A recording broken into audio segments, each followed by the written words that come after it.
রাজ্য school service কমিশনের চেয়ারম্যানকে অপসারণ, চেয়ারম্যান শেখ সিরাজ উদ্দিনকে অপসারণ করল শিক্ষা দপ্তর।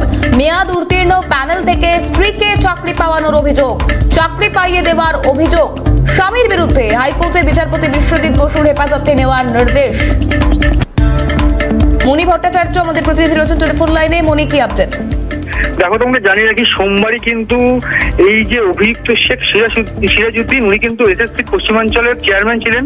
তাকে কিন্তু মেয়াদ উত্তীর্ণ প্যানেলের থেকে তার স্ত্রীকে চাকরি পাইয়ে দেওয়ার অভিযোগে কিন্তু তাকে হেফাজতে নেওয়া সহ তাকে কিন্তু বহিষ্কারের নির্দেশ দিয়েছিল রাজ্য সরকারকে। জাস্টিস বিশ্বজিৎ বসু এই নির্দেশের পরেই কিন্তু বুধবার অর্থাৎ আজ কিন্তু তাকে রীতিমতো সরিয়ে দেওয়া হয় এসএসসি পশ্চিমাঞ্চলের চেয়ারম্যান পদ থেকে। এবং যেটা খবর সেটা হচ্ছে যে 2019 সালে কিন্তু তার স্ত্রীকে তিনি মেয়াদ উত্তীর্ণ প্যানেল থেকে চাকরি দিয়েছিলেন। যেটা ঘটনা সেটা হচ্ছে যে 2011 সালে তার স্ত্রী জেসমিন খাতুন তিনি পরীক্ষা দেন। 2015 সালে সেই প্যানেলের মেয়াদ শেষ হয়।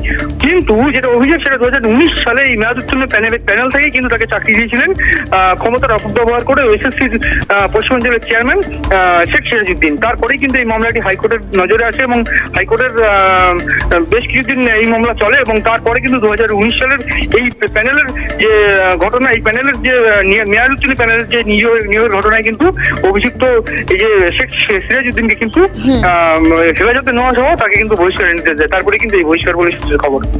ধন্যবাদ মণি। মণি ভট্টাচার্য আমাদের প্রতিনিধি ছিলেন আমাদের সঙ্গে।